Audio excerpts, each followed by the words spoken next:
Cool. So I just looked at the very basics of these. If you are interested in doing anything HVAC related, two things. You're going to make more money than I do, guaranteed, if you do anything heating, ventilation. What's the A in HVAC stand for? Heating, ventilation, something, and cooling. I don't know, whatever the A stands for. If you're going to be the person that works on heater systems or on a reefer ship doing something, you're going to make more money than I do, guaranteed. Okay, so we have forced air systems. This is not the only type that exists, and I'm going to go a bit quicker or in less detail than we did on some of the other ones, or on the forced air, just because they're all going to work fairly similarly. So, some of us have forced air, and it's pretty rare up here. A lot of us, we have baseboard heaters, right? Now, there's a couple different ways that these can look, but in essence, they're all radiators. Now, remind me, we can heat stuff in a few different ways. We can heat by contact, conduction. We can heat by fluids moving due to their densities, convection. Or was the third one? Radiation. And they radiate stuff away from them, right? So a radiator is literally giving you a bunch of radiation.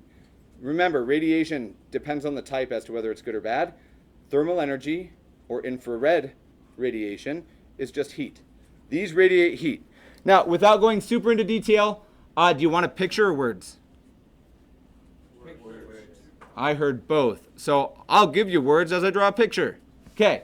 If you have the same situation, but instead of air, we run water through it, you essentially have a radiator with one exception. We need another piece. If I have hot water instead moving through this, I don't want to spray my whole house with water. So instead, really common that we use baseboards here. Anybody ever looked inside of your little baseboard heaters? You see the metal things going up and down? I'm going to use an old-fashioned version of this that I've never been to New York City, but this is the type that I've seen like on Friends or on How I Met Your Mother. Okay, so speaking of those floor heater things, the one that are on the carpet, right? Oh, I thought you were talking about the... So nope, this is a version of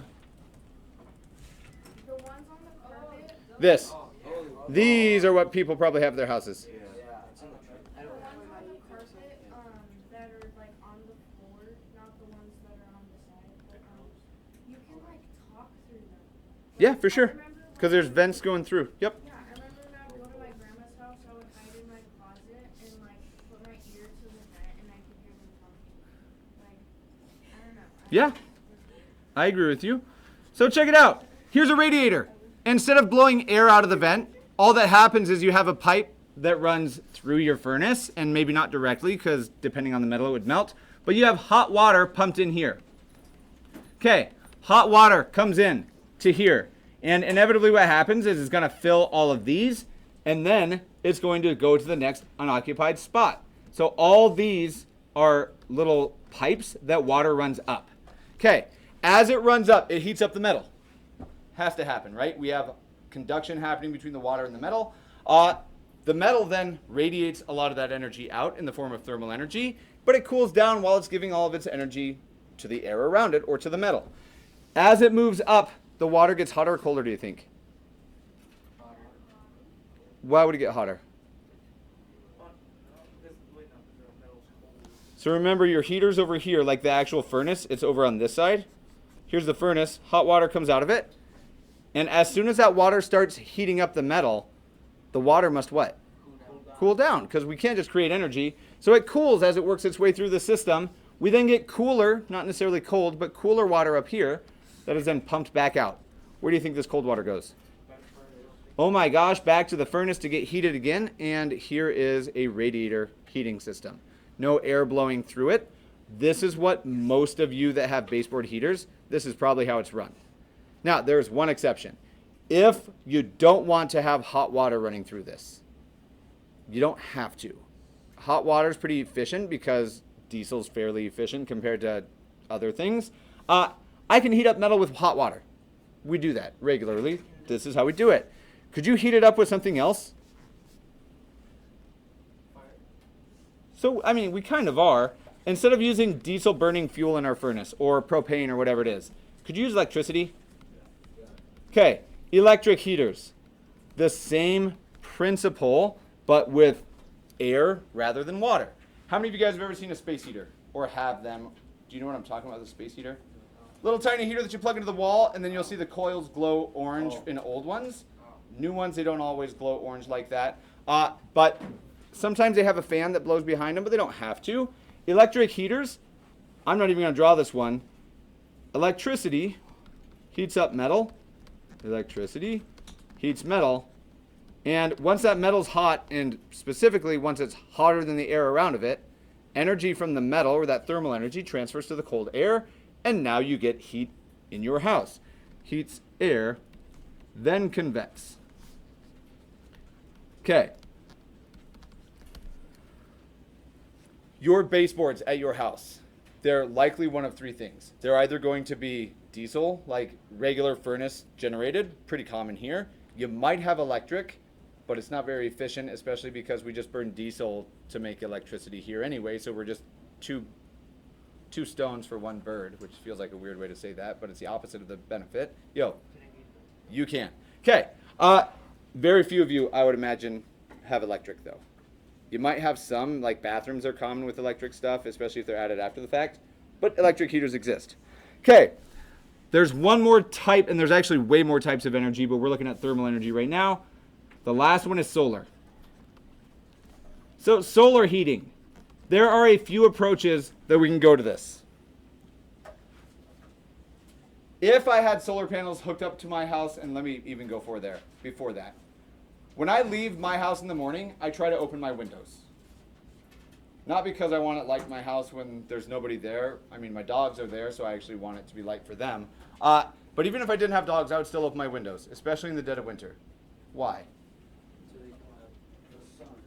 The sun.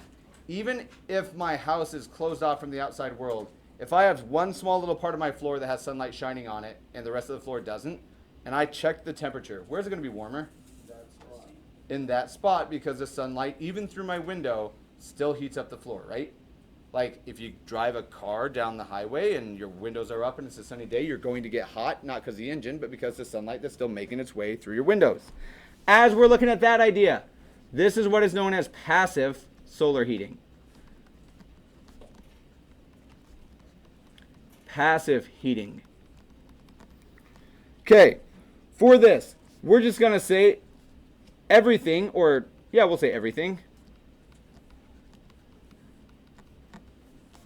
absorbs light, and then as a result of all that light being absorbed, this leads to a what? If I have sunlight shining on a spot, it leads to what changing about it? Temperature. Temperature rises. Okay. That's the most basic. If I have a big north or south facing window with a lot of sunlight, that I have a big tile floor that does a good job of absorbing it and then radiating it out, maybe I don't even have to turn on my heater during the day. Okay, that is passively, meaning I'm just kind of sitting there and letting it happen. I don't have to do anything, no fancier equipment, other than I need windows that get sunlight. Okay, in contrast with that, we have active solar heating as well. And I don't know why this one didn't come out as all caps, but we'll switch it right here, just kind of go back and forth because everybody loves the inconsistency. I hate it, just for the record. That drives me bonkers. I was hoping it would annoy you guys more than me. Okay, for active heating, there's a few ways that we can make this work. The first one I'm not even going to write down. If I have a solar panel on my house, I don't, but if I did, what do I use that solar panel to make? More specifically, I take solar energy and I convert it into something else first. I convert it into electricity. Could I then use that electricity to run an electric baseboard or an electric space heater or whatever? Okay, that is one example. I'm not even going to talk about that one. It's just electric heat. Okay, alternatively though, we have these things called solar collectors. And this is just going to be a two-step definition, so we can just talk about it. Solar collectors. All right. These are not as common in the US. They're all over the place in Brazil. I didn't go to a single place. I've never been to a single place in Brazil where they had a hot water heater. I've never been to the Philippines, but I'm going to go out on a limb here and say most people probably don't have water heaters in the Philippines. Somebody correct me if I'm wrong. You do have one? Like a water heater. If you were going to take a shower anywhere in the Philippines or another country. Yeah, I don't know about other places, but my house I have one. Your house has one? Okay. They never have it. That's probably pretty rare. Did you have one? Okay. Which means most places in the world, you don't have hot water. You just turn on the water and it's cold typically. Yep. Doesn't make sense to heat the water, especially if it's 90 degrees outside. You don't need hot water, right? Now, can you drink the water in the Philippines? Like, could I go to a sink and drink it? Usually not clean. Okay, so maybe I'm not really worried about it. It's not going to heat up enough. Okay, solar collectors. Despite there being no hot water heaters, I wouldn't say that any of the showers that I've taken in Brazil have ever been like really, really cold. Because the way that we store water, or that Brazilians anyway store water, is, I'm going to draw a picture of this one. Let's say we have a house. Here it is. It's awesome. And there's a front door. Cool. So we have a house. It's beautiful. Flat roof, apparently. Say on the house, I've reinforced it, and I get a big tank up here of a fairly transparent material. So maybe we're talking, lost my train of thought, like vinyl or glass. I probably wouldn't use glass for it. But imagine we have a big tank of water that light can pass through. If that's full of water, what's going to happen with the water? It's going to heat up. Without me having to burn any fuel or anything, it's going to get warmer. Now, is it going to get hot? No. Probably not, unless you're in the middle of the desert and you have like something to focus that energy. But hypothetically, if you live somewhere hot, and you can do this in cold weather, but it's more complex. If this is warm water, warmer than the air around it, because it's had a chance to collect all that solar energy, and then I let that water run through pipes just like a radiator, and then back up, or just out the end if I keep refilling it, is that going to heat my house? So let me rephrase it. Will it kind of heat my house? If your house is already hot and it just gets a little bit cool at night, this is probably going to be sufficient for just a little source of warmth coming from that water that you've collected all day. Water gets hot during the day, I can run it through my house at night, and then the next day the water gets hot again, right? Okay, I don't have to do anything, no fuels being burned, nothing crazy about it. It's warm water in most cases. Warm. Okay, this is actively heating because I am specifically collecting all this energy. It's not just happening by virtue of the fact that it exists. We have this set up to collect the energy, pump it through our house, and then do the same thing the next day. Every day. Okay, we are going to get a little mathy, I think. The question is, how mathy do we want to get? 2%. 2% mathy? Yeah. I don't know what that means. I don't know. Okay. We have two more classes, right? We have class Monday. We have class Wednesday. And then we have our final Thursday. Okay. The schedule's going to adjust just a little bit. But we'll look. Okay. Within the same section, here's a big one. When you go home today, if your folks ask you, what did you do today at school? Don't say nothing. Just for the record, you should never say nothing. I hope you never leave here without learning at least one thing in all your classes. But today you're going to be able to go home, and when they ask, what did you do today? I said, oh, we talked about thermodynamics. This is a big, fancy sounding word, and it is big, and it is kind of fancy, but we're going to make sense of it. Every word that we deal with, especially in the world of science, typically has Latin or Greek roots, and then we kind of westernize it a little bit. Thermo, any shot in the dark on what this might mean? Heat, thermo, right? Like temperature, heat, things like that. This one's a little bit harder. What about dynamic? So it could be a wide range. That's a good thought. Could be an action. You're right. Like both of those I think are fine. Dynamic just means change. If you're a dynamic individual, it means you're able to adjust and change as needed. Okay, so we're looking at the change dynamic in thermo or thermal energy. That's all that this is. Now, specifically though, this does get a little bit fancier, but this word doesn't need to be scary. Changing of thermal energy. That's all this is. All right, by definition, we're going to say it's the study. So this is a whole field of physics and chemistry. The study of the changing relationship or relationships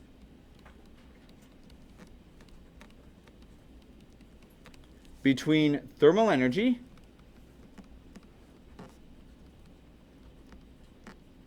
And there's two other words that we've used over and over and over in this chapter that all kind of feel like they're talking about the same thing with little subtle differences. Thermal energy is one of them. Heat and temperature. Okay. Heat and temperature. I'm just going to call heat, temperature. And then there's one more that gets used here. And work, which I think was a chapter 4 idea, but that's fine because we're putting this all together with this. All right. Huge moment. What's work? That is so much faster than I was expecting. Aura for you. Okay. Yeah, you got it. As we're looking at this, we understand this basic relationship. We know that cold hands transfer the energy. Cold hands don't really transfer the energy. If you're cold and you grab somebody, energy flows, right? From what to what? Hot to cold, or give me, I like that one. I like high to low more. Okay, so couple comments that we're going to make. Right off the bat, heat and work increase thermal energy. Now, we can see this so easily.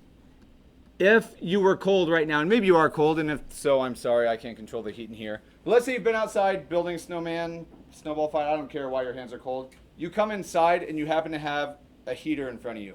You can put your hands in front of it to get the heat so it transfers your thermal energy. It'll feel really hot, right? Because just by contrast. What if you didn't have a heater to heat your hands up? Like you're outside and you want your hands warm. What do? So you can do that. It'll get you warm for a second. So maybe in your shirt. I see a bunch of people doing the same thing. So my concern, if it's really, really cold out and I go, like my breath is hot, right? It's like 98 degrees. I'm fine with that. But it's also really humid, which means if it's really cold outside, I've just introduced a bunch of humidity that can make my hands colder. If I do some work instead, and I'm not talking about like working out my fingers or anything, that'll help the blood flow. But work is what again? So I'm going to apply a force to my hands, and they're going to make a force both ways. Here it is. I'm not heating up, though. Not yet. Oh, I need to move some distance and do that work. When you do this, everybody's done this before, I guarantee it, it gets pretty hot pretty quick because you are doing work to add thermal energy. Now, you are converting literally there. You are converting your mechanical and kinetic energy that you have in your hands that's made by chemical energy in your body, and you're converting it to friction, which produces heat. Okay, as we go through there, we have that. Nothing crazy happens. This is just force times distance at play, making thermal energy for us. Beyond that, you guys ever seen the movie Fight Club? Yes. Yeah. Okay, you ever seen the movie Thermodynamics? Okay, so right off the bat, you'll see. First law of thermodynamics. Oh, and they call it a rule in Fight Club, huh? What's the first rule of Fight Club? Okay, you don't talk about Fight Club. What's the first law of thermodynamics? That is not the right answer, but I totally get why you would say that. Okay, thermodynamics has some laws, right? Just like Newton does. Newton has 1, 2, and 3. Thermodynamics, we're going to get 1, 2, and 3. Here we go. The first big one, and you guys are going to be heartbroken. I don't think I'm going to be able to give you homework today. No. Gosh. Okay, I'll try. Don't worry, Ronaldo. I got you. Okay, here we go. If the mechanical energy, which remember this is movement, so it's kind of like kinetic. If the mechanical energy of a system. So we have some amount of energy in a system, which remember is just isolated from everything else. So we can look at this, and we'll see systems more specifically later.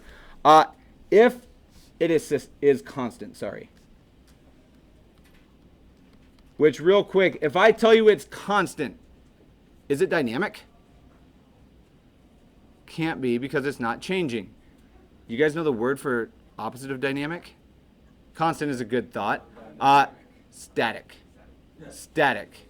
It sounds odd, but static. Okay, if you have mechanical energy in a system and it's constant, then any increase in thermal energy. Whoa, I looked away for a second. Sorry. Any increase in thermal energy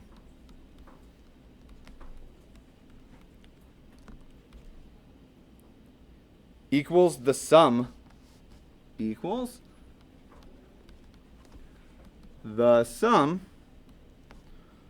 of energy transferred.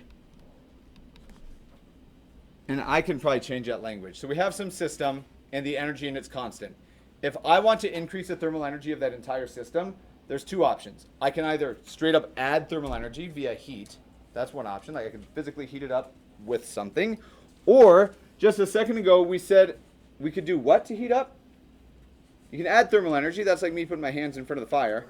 Or you can do work, right? So if we're looking at this, it's just the sum of the energy added and work. Okay. Jonah.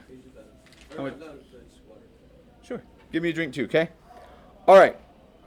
There are two ways that we can heat stuff up. You either just find a heat source and you add thermal energy via heat, or you do what? Work. So real quick, if I do work to a system, it's probably going to do what? It's changed around a bit. If I have some system that has a constant amount of energy and I do work to it, what happens?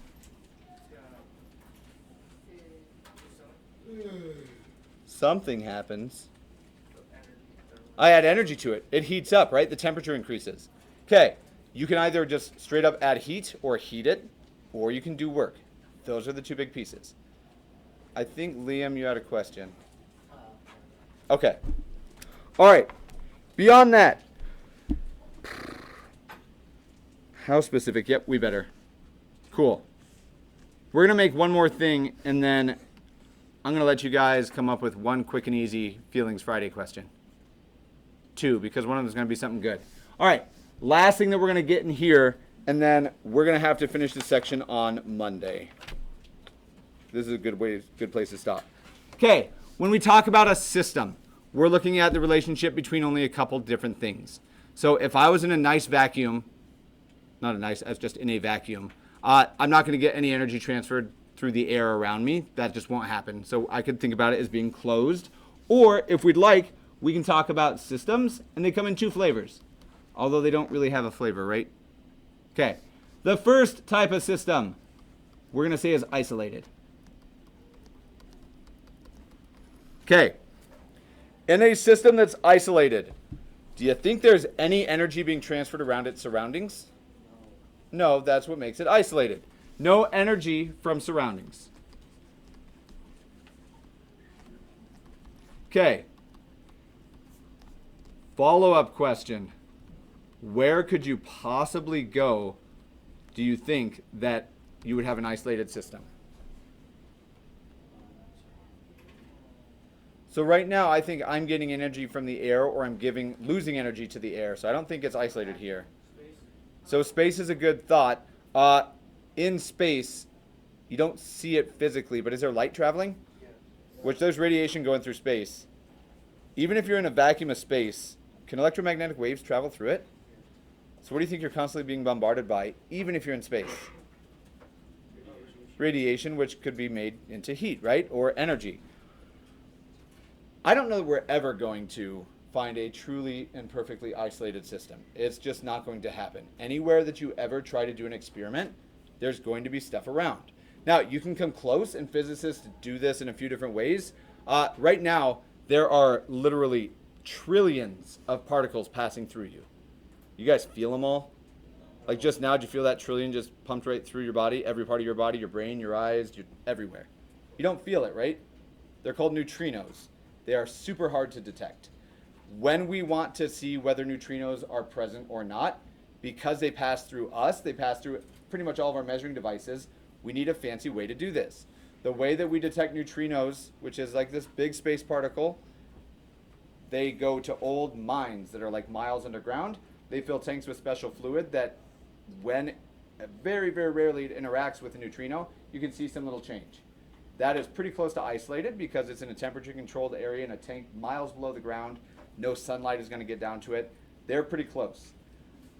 But the fact that there's neutrinos hitting it tells me that those neutrinos coming from outside are still interacting. Even 10 miles underneath our planet, neutrinos are passing through. It's not truly isolated. Okay, in contrast, we have an isolated system where no energy from or to surroundings. What's the other side of that coin? I'm going to say non-isolated.